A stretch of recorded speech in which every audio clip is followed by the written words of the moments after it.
नमस्कार विद्यार्थी मित्रांनो, आपण वर्ग 9च्या इतिहास या विषयातील प्रकरण 6 महिला व अन्य दुर्बल घटकांचे सक्षमीकरण अभ्यासत होतो। आपण या प्रकरणाचे आतापर्यंत 2 भाग अभ्यासलेले आहेत। पहिल्या भागामध्ये आपण स्वातंत्र्यापूर्वीच्या कालखंडात स्त्रियांनी केलेल्या कार्यांचा किंवा स्त्री शक्तीचा प्रत्यय ज्या घटनेत आला त्या घटना, त्याचबरोबर स्त्री शक्तीचा आविष्कार दाखवणाऱ्या मुंबईतील लाटणे मोर्चा, हिमालयातील चिपको आंदोलन आणि आंध्र प्रदेशातील मद्यपान विरोधी आंदोलन अभ्यासले। त्यानंतरच्या भागात आपण 1975 हे जे आंतरराष्ट्रीय महिला वर्ष संयुक्त राष्ट्र संघटनेने घोषित केले, त्यानंतर भारतात स्त्रियांसाठी प्रामुख्याने ज्या संस्था स्थापन करण्यात आल्या आणि त्या अंतर्गत जे अनेक उपक्रम राबवण्यात आले त्याविषयीची माहिती अभ्यासली। पुढील याच्यामध्ये आपण स्त्रियांच्या संदर्भात जे कायदे करण्यात आले ते कायदे, त्याचबरोबर कौटुंबिक न्यायालय आणि 1985 पोटगीबाबत जो न्यायालयात खटला टाकला त्याविषयीची माहिती जाणून घेतली। त्यासोबत सती प्रतिबंधक कायदा आणि मानव अधिकार संरक्षण कायदा या विषयी सुद्धा आपण जाणून घेतलं होतं। आता आपण आजच्या भागामध्ये महिलांसाठी अनुसूचित जाती, अनुसूचित जमाती, भटक्या व विमुक्त जाती जमाती आणि अल्पसंख्याकांसाठी आपल्या संविधानात जे काही प्रयत्न केलेले दिसतात किंवा जे कायदे केलेले आहेत आणि या जाती जमाती म्हणजे काय ते सुद्धा समजावून घेणार आहोत। पहिल्यांदा आपण महिलांसाठी जे आरक्षण 73 आणि 74व्या संविधान दुरुस्तीने मान्य करण्यात आले ते समजावून घेऊ। बघा, आपल्या संविधानामध्ये ज्या घटनात्मक दुरुस्ती केल्या जातात त्यामध्ये 73वी आणि 74वी जी संविधान दुरुस्ती करण्यात आली त्यानुसार ग्रामपंचायत, पंचायत समिती, जिल्हा परिषद, नगरपालिका आणि महानगरपालिका या ज्या स्थानिक स्वराज्य संस्था आहे यामध्ये स्त्रियांसाठी 1/3 जागा राखीव ठेवल्या आहेत। एवढंच नाही तर या ज्या स्थानिक स्वराज्य संस्था आहे यामधील जे प्रमुख पद आहे, जसं ग्रामपंचायतचं प्रमुख पद म्हणजे सरपंच, पंचायत जिल्हा परिषदचे अध्यक्ष, पंचायत समितीचे सभापती, नगरपालिकेचे नगराध्यक्ष आणि महानगरपालिकेचे महापौर या पदासाठी सुद्धा 1/3 पदे स्त्रियांसाठी राखीव ठेवण्यात आले आहे। म्हणजे या पदासाठी सुद्धा आरक्षण देण्यात आलेलं आहे। नंतरच्या काळात मात्र हे आरक्षण 1/3 वरून 50% एवढं करण्यात आलेलं आहे। पण आपल्या देशात जेवढे राज्य आहेत त्या सगळ्याच राज्यांमध्ये महिलांसाठी 50% आरक्षण नाही, तर महाराष्ट्राला धरून 15 राज्यामध्ये 50% आरक्षण देण्यात आलेले आहे। उर्वरित राज्यामध्ये मात्र 1/3 एवढंच आरक्षण आहे। आता हे आरक्षण दिल्यामुळे नेमका काय परिणाम झाला असेल तर बघा, या तरतुदीमुळे महिलांना कारभारात म्हणजे राजकारणात किंवा राज्यकारभारात सहभाग घेण्याची संधी मिळालेली आहे। आता स्वातंत्र्योत्तर काळात आणखी स्त्रियांसाठी काही संविधानाने स्त्री पुरुष समानतेची तत्त्व स्वीकारलेली दिसते। आता भारतीय संविधानाने स्वीकारलेल्या या स्त्री पुरुष समानता या तत्त्वाचे कोणते फायदे स्त्रियांना झाले ते पण आपण समजावून घेणार आहोत। बघा, स्वातंत्र्योत्तर काळात भारतीय संविधानाने स्त्री पुरुष समानतेची तत्त्व स्वीकारली आहे। म्हणजे कोणीही कमी जास्त राहणार नाही, दुय्यम किंवा प्रथम राहणार नाही, दोनही स्त्री आणि पुरुष हे घटक समान राहतील। आणि त्याचा फायदा काय झाला तर बघा, त्यामुळे स्त्रियांना सुरुवातीपासूनच मतदानाचा हक्क मिळालेला आहे। त्यासोबत पुरुषाच्या बरोबरीने स्त्रियांना शिक्षणाचा आणि रोजगाराच्या समान संधी उपलब्ध झालेल्या आहेत। त्यासोबत ज्या अमानुष अशा प्रथा होत्या, सती प्रथा, हुंडा, बहुपत्नीत्व यासारख्या दुष्ट प्रथांवर कायद्याने बंदी घातल्या गेली आणि शिवाय स्त्रियांना घटस्फोटाचा अधिकारसुद्धा मान्य करण्यात आला। त्यांना मालमत्तेमध्ये कायदेशीर वाटा दिला गेला। राजकीय सत्तेत स्त्रियांना न्याय्य वाटा देण्याच्या हेतूने आपण मगाशीच पाहिल्याप्रमाणे स्थानिक स्वराज्य संस्थांमध्ये काही जागा राखीव ठेवण्यात आलेल्या आहे। म्हणजे पहिले 1/3, आता महाराष्ट्रात 50% अशा जागा राखीव ठेवण्यात आलेल्या आहेत। या सर्व तरतुदीमुळे आज स्त्रिया आपल्या पायावर उभ्या झालेल्या आहेत। त्या विविध क्षेत्रांमध्ये कर्तृत्व दाखवत आहेत आणि अर्थार्जन म्हणजे पैसासुद्धा कमावू लागलेले आहेत। स्त्रीमुक्तीच्या या विचाराने स्त्रिया आता हळूहळू जागृत होत आहेत, त्यांना स्वतःविषयीचं भान त्यांच्यामध्ये निर्माण होत आहे आणि आज त्या शिक्षण, अर्थार्जन, प्रशासन, राजकारण या सर्व क्षेत्रात मोठ्या हिरहिरीने भागसुद्धा घेऊ लागलेले आहेत. आणि याचाच परिणाम आपल्याला दिसतो की बघा, भारतामध्ये महिला मुख्यमंत्र्यांचा एक तक्ता आपल्याला इथं दिलेला आहे. स्वातंत्र्योत्तर काळात जे स्त्री पुरुष समानतेचे तत्त्व लागू झाले आणि महिलांसाठी राज्यकारभारात जे आरक्षण देण्यात आले त्याचाच हा परिणाम होता. आतापर्यंत आपल्या भारतात कोणकोणत्या महिला मुख्यमंत्री होऊन गेल्या तर त्याची माहिती आता आपण इथे घेऊया. उत्तर प्रदेशमध्ये सुचेता कृपलानी, ओडिसामध्ये नंदिनी सतपथी, तामिळनाडूमध्ये जयललिता, तर उत्तर प्रदेशमध्ये मायावती या स्त्रिया मुख्यमंत्री म्हणून राहिलेल्या आहेत. राजस्थानमध्ये वसुंधरा राजे, पश्चिम बंगालमध्ये ममता बॅनर्जी. आज आपण पाहतोय ममता बॅनर्जी अगदी राष्ट्रीय स्तरावर सुद्धा मोठ्या हिरहिरीने काम करून दिसतात. लालू प्रसाद यादव यांच्यानंतर त्यांच्या पत्नी राबडी देवी या बिहारच्या मुख्यमंत्री बनल्या. गुजरातमध्ये आनंदीबेन पटेल या मुख्यमंत्री होत्या, तर दिल्लीमध्ये शीला दीक्षित 3 वेळा मुख्यमंत्री राहिलेले आहे. काश्मीरमध्ये सुद्धा मेहबूबा मुफ्ती सईद ह्या मुख्यमंत्री राहिलेले आहेत, तर मध्य प्रदेशमध्ये उमा भारती यांनी मुख्यमंत्रीपद भूषवलं आहे. पंजाबमध्ये राजेंद्र कौर भट्टल, तर दिल्लीमध्ये सुषमा स्वराज यांनाही मुख्यमंत्रीपद मिळालेलं आहे. गोवा येथे शशिकला काकोडकर, तर आसाम येथे सईदा अनवर तैमूर यांनी सुद्धा मुख्यमंत्री म्हणून राज्यकारभारात आपलं योगदान दिलेलं आहे. तामिळनाडू येथे जानकी रामचंद्रन यांनी सुद्धा मुख्यमंत्रीपद भूषवलेलं आहे. आणि अशा रीतीने या सर्व महिला मुख्यमंत्र्यांनी त्या राज्याचं मुख्यमंत्री म्हणून नेतृत्व केलेलं आहे आणि ही संधी त्यांना जी संविधानाने स्त्री पुरुष समानतेचं तत्त्व स्वीकारलं त्यामुळे मिळालेली आहे. आता आपण पुढे जाऊ आणि पुढच्या मुद्द्यामध्ये जो 8 मार्च हा दिवस आहे तर त्याचा इतिहास आपण समजावून घेऊ. आपल्याला माहिती आहे की आज जगभरामध्ये 8 मार्च हा दिवस जागतिक महिला दिवस म्हणून साजरा केला जातो आणि त्या दिवशी महिलांमध्ये जागृती घडवून आणणारे आणि त्यांना आत्मभान त्यांचं जागृत करणारे अनेक कार्यक्रम घेतले जातात. पण नेमका या दिवसामागचा इतिहास काय आहे तर तो आता आपण समजावून घेऊ. सगळ्यात पहिल्यांदा अमेरिकेच्या न्यूयॉर्क या शहरामध्ये 8 मार्च 1857 रोजी एक मोर्चा निघाला होता. हा मोर्चा निघण्यामागचं कारण होतं की महिलांना काही आपल्या मागण्या मांडायच्या होत्या, ज्यामध्ये कामाचे तास कमी करावे, कामाचा योग्य मोबदला मिळावा आणि स्त्रिया कामावर गेल्यावर त्यांची ज्या मुलाचा प्रश्न निर्माण होतो तर त्यांच्यासाठी लहान मुलांसाठी पाळणाघरे असावीत इत्यादी मागण्यांसाठी हा पहिला मोर्चा न्यूयॉर्क शहरात 8 मार्च रोजी काढण्यात आला होता. अशा रीतीने आपल्या न्याय्य मागण्यासाठी कामकरी महिलांनी काढलेला हा पहिलाच मोर्चा होता. पुढे याच मागण्यासाठी म्हणजे तेव्हा त्या मंजूर झाल्या नाहीत, परंतु याच मागण्यासाठी 8 मार्च 1909 रोजी महिलांनी परत एकदा संप केला. म्हणजे हाही दिवस 8 मार्चच होता आणि पहिल्या मोर्चाचा दिवसही 8 मार्च होता. परिणामी इथे मात्र यांच्या या संपाची दखल घेतल्या गेली आणि डेन्मार्कला झालेल्या वुमेन सोशालिस्ट इंटरनॅशनल या बैठकीमध्ये महिलाच्या लढ्याचा दिवस म्हणून 8 मार्च हा दिवस घोषित करण्यात आला. पुढे 1975 हे आंतरराष्ट्रीय महिला वर्ष म्हणून संयुक्त राष्ट्र संघटनेने घोषित केले आणि 1977 मध्ये तत्कालीन संयुक्त राष्ट्राच्या आमसभेने 8 मार्च हा दिवस जागतिक महिला दिन म्हणून आमसभेत ठराव घेऊन मान्य केला आणि तेव्हापासून 8 मार्च हा दिवस जागतिक महिला दिवस म्हणून जगभरात पाळला जातो.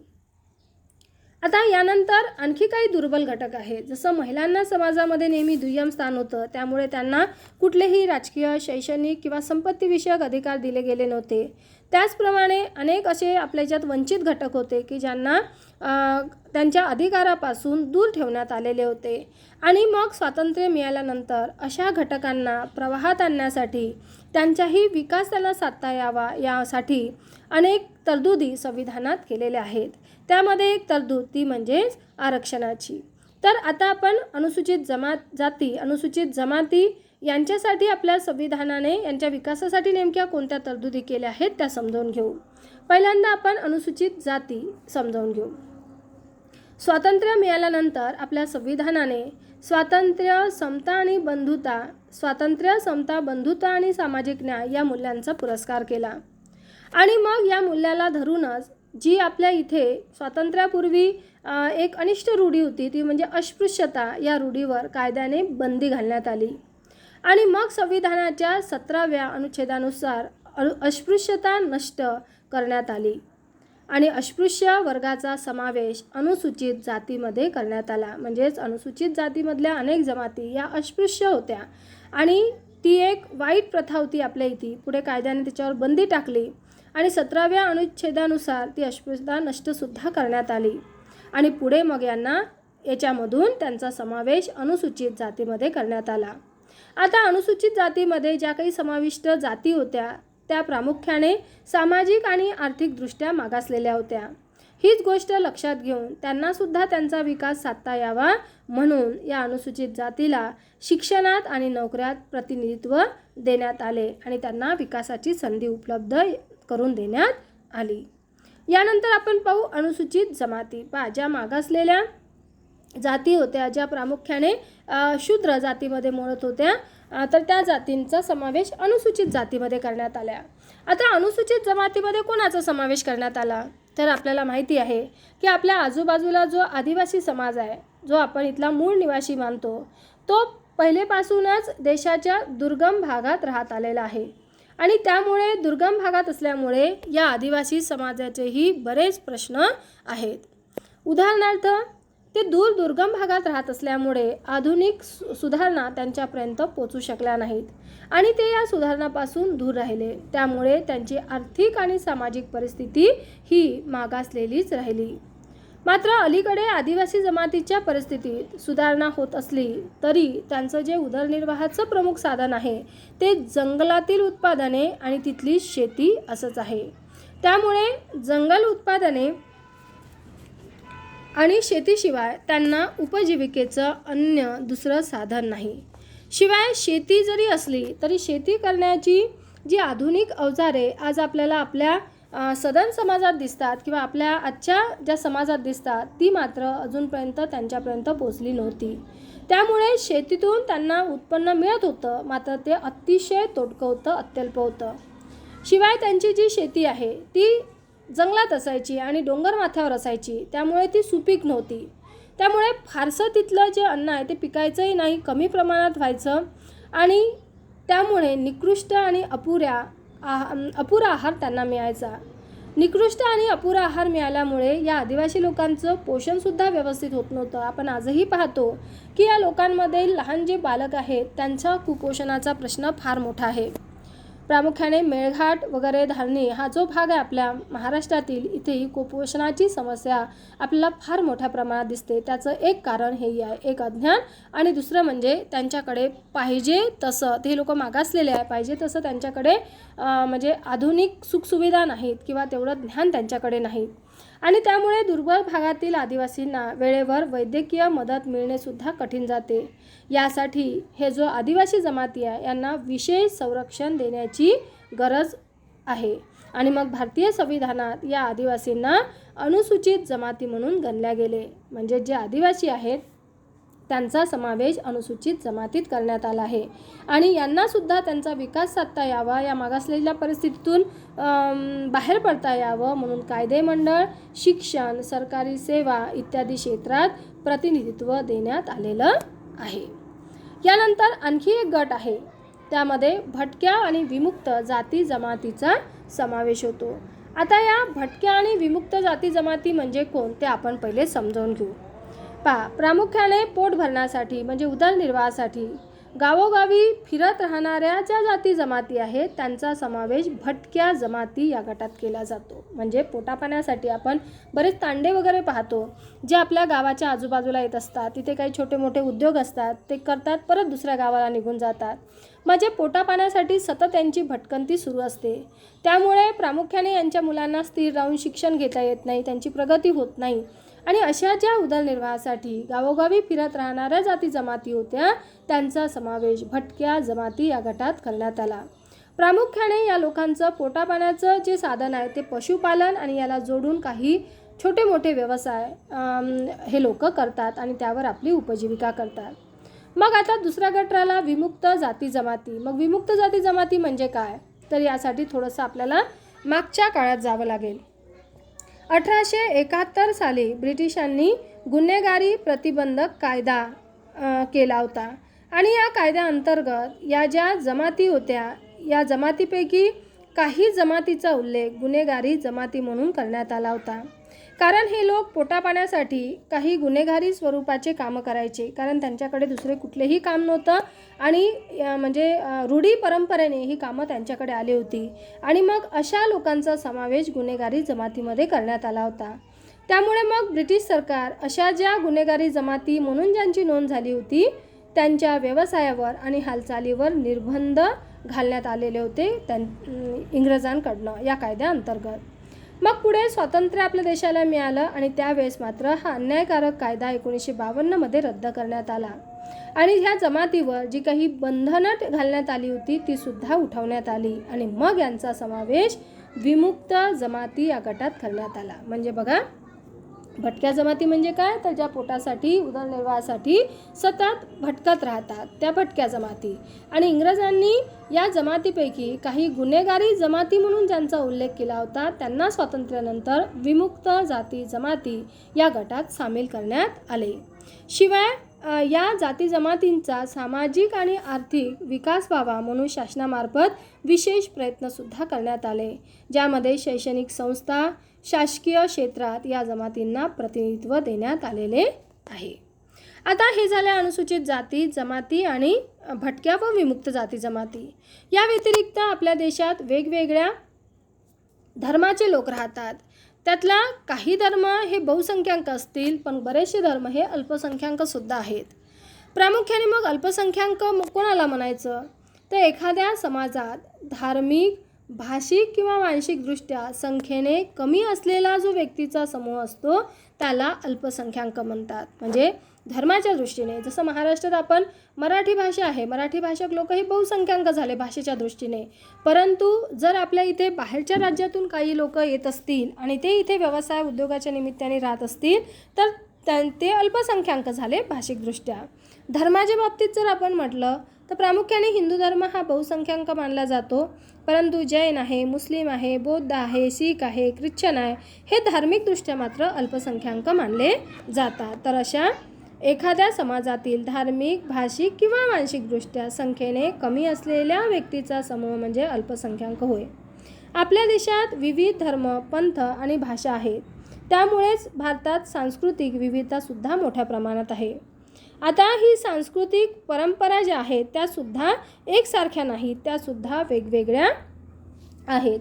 आता या सांस्कृतिक परंपरा प्रत्येकाला आपापल्या संस्कृतीप्रमाणे जपता याव्यात, शिवाय वैशिष्ट्यपूर्ण भाषेचा विकास करता यावा यासाठी संविधानाने नागरिकांना सांस्कृतिक आणि शैक्षणिक हक्क दिले आहेत. अल्पसंख्य असलेल्या गटांना आपापली भाषा, संस्कृती, परंपरा यांचे रक्षण आणि संवर्धन करण्याचा हक्कसुद्धा दिलेला आहे. त्यासाठी स्वतंत्र शिक्षण संस्था स्थापन करण्याचा त्यांना हक्क आहे. उदाहरणार्थ आपल्याला दिसते की उर्दूसुद्धा शाळा आपल्या परिसरात दिसतात, म्हणजेच त्यांना तो शैक्षणिक अधिकार दिलेला आहे. त्याचबरोबर आपापली भाषा आपण बोलू शकतो, आपापले प्रथेनुसार, परंपरेनुसार आपण आपले सण उत्सव साजरे करू शकतो. हा अधिकार आपल्याला संविधानाने दिलेला आहे. शिवाय त्यांची प्रगती साधण्यासाठी शासनामार्फत विविध योजनासुद्धा राबवल्या जातात आणि त्यातून अल्पसंख्याक गटाचा विकास साधला जातो. तर इथे आपलं हे प्रकरण संपलेलं आहे. पुढच्या प्रकरणात आपण स्वातंत्र्यानंतर विज्ञान आणि तंत्रज्ञान क्षेत्रात भारताने कशी प्रगती केली त्याची माहिती समजून घेणार आहोत.